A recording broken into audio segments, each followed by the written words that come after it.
Willkommen, liebe Freunde von Modellpilot.eu. Heute sind wir am Stand von Wemo Einziehfahrwerke und Dietmar und Hartmut zeigen uns jetzt mal, wie sowas funktioniert, dass wir in zwei Stellungen das Fahrwerk ausfahren können. Das heißt also, in der Startstellung haben wir das Fahrwerk ein bisschen höher stehen, sodass der Anstellwinkel des Segelflugzeugs erhöht ist und dadurch gut wegkommt, und dann schaltet es um in den ganz normalen Betrieb, so wie auch das Segelflugzeug die Stellung vom Fahrwerk hat.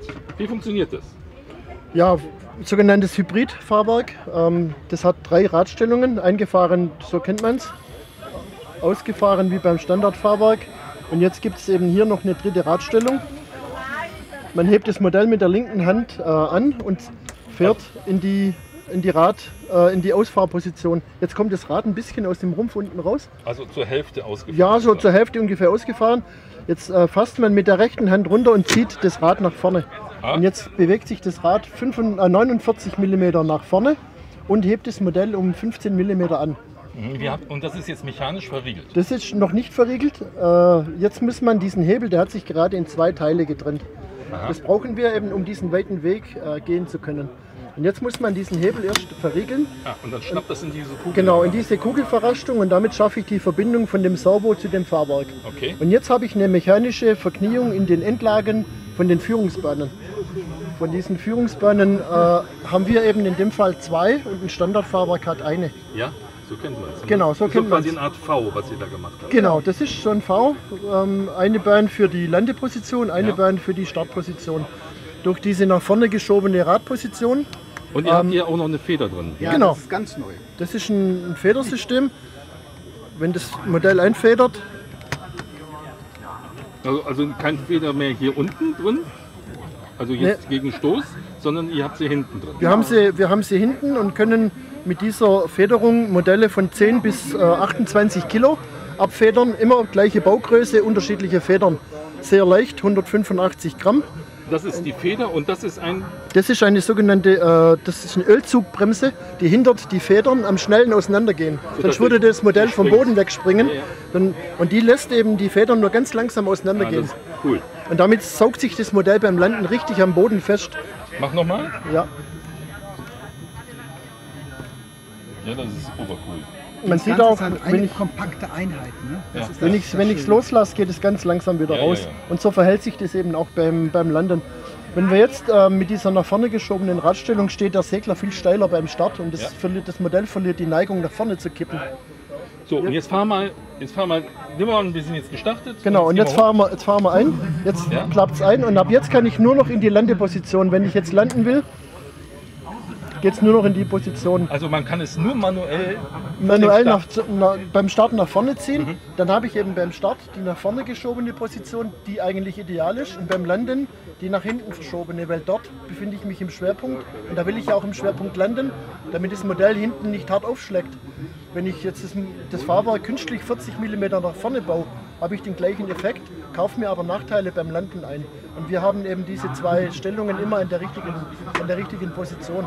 Deswegen heißt es Hybrid, weil wir 3 Positionen haben und eigentlich vereinen wir 2 Fahrwerke in einem Fahrwerkstyp. Ihr habt die auch in verschiedenen Größen, ne? Ja, wir haben alle Größen, also von 1 zu 4,5 mit Rad 76 bis rauf zu 178 mm. Das wäre dann die Größe. Haben wir alle möglichen in Standard, in FES Hybrid, auch für Klapptriebwerke. Also wir decken eigentlich jeden Anwendungsfall decken wir mittlerweile ab. Also was jetzt ganz neu ist, sind die kleinen. Weil bisher hatten wir eigentlich die bis 100 mm gemacht, aber die ASW 17 von FW, die hat so einen Erfolg gehabt in der letzten Zeit und jeder hat so ein Ding. Und dann kam zu uns und hat gesagt, hier, da gibt es kein vernünftiges Fahrwerk für. Könnt ihr nicht da mal was machen? Und das war eigentlich dann der Auslöser, dass wir gesagt haben, okay, das geht nicht, da müssen wir was machen. Und da haben wir halt ein ganz kleines gemacht. Und ja, selbst wenn du das mal in die Hand nehmen würdest, also das wiegt fast nichts. Das ist jetzt im Prinzip noch die FES-Variante. Aber jetzt auch schon eine Nummer größer mit 90. Und zwar ist das jetzt für die Libelle, die von FW kommt. Weil auch da kamen schon Kunden und haben gesagt, jetzt kommt eine Libelle und auch da bräuchten wir eigentlich ein Fahrwerk. Und da haben wir jetzt das 90er gemacht und speziell eigentlich für das, um das in die ASW 17 reinzukriegen, weil 1,45, das ist halt winzig klein. Nee. Und da haben wir ein 76er Rad. Und das Ganze ist auch nochmal gebremst, nicht? Natürlich. Ja. Wir haben alle Funktionen, die wir eigentlich bei den anderen auch haben. Angefangen von einer verstellbaren Bremse. Wir haben hier zum Beispiel nicht eine Bohrung, sondern so ein Langloch, dass du die nachstellen kannst. Ne? Wir haben hier einen Bügel, der an 4 Punkten festgemacht ist. Wir haben die Radabdeckung. Die ist nicht hier irgendwie nur so hingeknorzt, sondern da ist ein richtiger Metallbügel gefräst, wo das Ding auch sauber verschraubt ist. Ne? Und das Ganze wird betätigt über eine Bowdenzugbremse, wo du wirklich sauber gelagert vorne und auch unten an, ja, ist schwer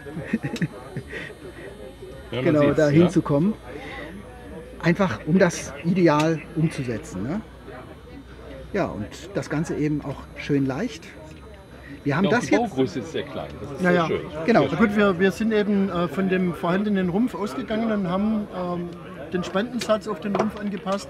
Das Fahrwerk passt dort das ist nahtlos rein. Das wäre jetzt zum Beispiel genau der Spand für die ASW 17, an dem wir uns dann eben orientiert haben. Ne? Das wäre jetzt das gleiche Modell, nicht in FES, sondern als Standard mit dem fertigen Spend. Das kann man direkt einharzen.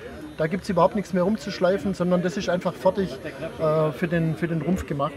Ja, meine Lieben, danke. Und zum Gerne. Schluss, kennt ihr unseren Spruch? Modellfliegen ist? Spitze! Ja, so ist es.